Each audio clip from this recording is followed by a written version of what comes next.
इस दुनिया में दो तरह के लोग होते हैं। एक वे जो छोटी सी प्रॉब्लम आ जाने पर घबरा जाते हैं और दुखी हो जाते हैं। दूसरे वह लोग होते हैं चाहे कितनी भी बड़ी मुश्किलें उनकी ज़िंदगी में आ जाए लेकिन वो हमेशा खुश रहते हैं, हर प्रॉब्लम में अपने आप को संभाल लेते हैं। एक वे जो जिनके पास सब कुछ होते हुए भी लेकिन फिर भी वह हमेशा दुखी दिखते हैं, आपको हमेशा वे दुखी ही मिलेंगे।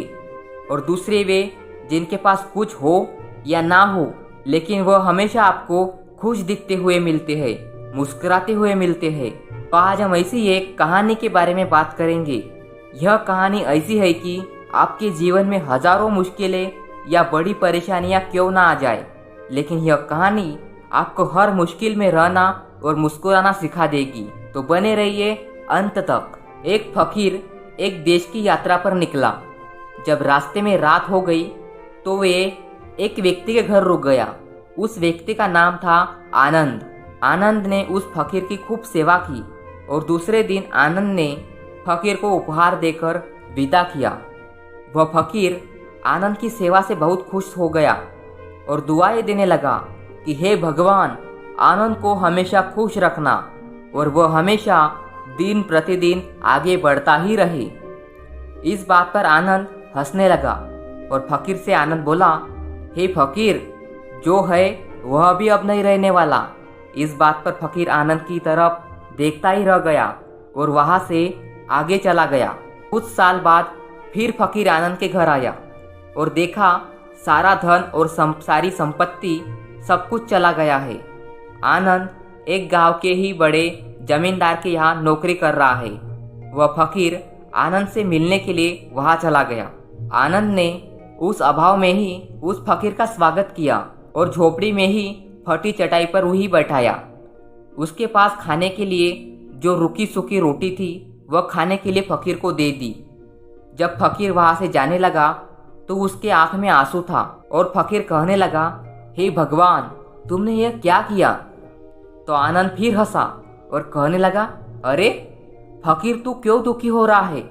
ईश्वर हमें जिस हाल में भी रखे हमें हमेशा खुश रहना चाहिए, उसे धन्यवाद देना चाहिए।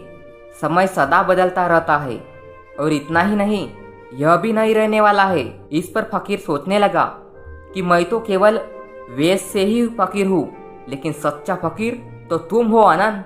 कुछ साल बाद फकीर फिर से यात्रा पर निकला और आनंद से मिला और देखा तो देखता ही रह गया, क्योंकि सब कुछ बदल चुका था। आनंद अब जमींदारों का जमींदार बन चुका था। उसे मालूम हुआ आनंद जिस जमींदार के यहाँ नौकरी कर रहा था उसकी कोई संतान नहीं थी और अपनी सारी संपत्ति और जायदाद आनंद को दे दी। फकीर बहुत खुश हो गया और आनंद से कहा, अच्छा हुआ वह जमाना गुजर गया, भगवान करे अब तुम ऐसा ही बना रहो। यह सुनकर आनंद फिर हंसने लगा और कहने लगा, फकीर, अभी भी तेरी नादानी बनी हुई है। फकीर ने फिर आनंद से पूछा, क्या यह भी नहीं रहने वाला? तो आनंद ने उत्तर दिया, हाँ, या तो यह चला जाएगा या फिर इसको अपना मानने वाला ही चला जाएगा। यहाँ पर कुछ भी रहने वाला ही नहीं है। अगर कोई चीज शाश्वत है तो वह है हमारी आत्मा, वह है हमारी मन की शांति, वह है हमारे मन का सुकून, और बाकी जो कुछ भी है वह हमेशा नहीं रह सकता। फकीर ने आनंद की बातों को बहुत ही ध्यान से सुना और वापस चला गया। कुछ सालों के बाद फिर फकीर जब उस गांव से गुजरा तो आनंद का महल तो है लेकिन उसमें आनंद ही नहीं है। उसमें कबूतर गुटरगू कर रहे हैं। आनंद अब इस दुनिया में नहीं रहा, उसकी मृत्यु हो चुकी थी। वह फकीर मन ही मन सोचने लगा कि यह एक इंसान जिंदगी भर कितना दौड़ता रहता है और रोता रहता है, दुखी होता रहता है। जिन चीज़ों के लिए इंसान तड़पता रहता है, दुखी होता है, वास्तव में वह चीज़ जो हमेशा रहने वाली ही नहीं है, वे सारी चीज़ें बदलने वाली है। यह कहानी यह शिक्षा देती है कि हमारे ज़िंदगी में जब भी कोई मुश्किल, तकलीफ या दुख आए तो हमें यह सोचना चाहिए कि ज़िंदगी में इससे पहले भी मुश्किलें या उलझनें आई तो क्या वे हमेशा रुकी? नहीं। जैसे सारी मुश्किलें आकर चली गई वैसे ही यह मुश्किल चली जाएगी, यह भी हमेशा रहने वाली नहीं है। तो आप हमेशा याद रखिए कि जिंदगी में कितना भी बड़ा दुख क्यों ना हो, वह हमेशा रहने वाली नहीं है। ये दुख भी चले जाएंगे। एक बार अकबर ने बीरबल से कहा कि बीरबल, आज कुछ ऐसा लिखो कि जब मैं खुशी में पढ़ूं तो दुख हो और जब दुख में पढ़ूं तो खुशी हो।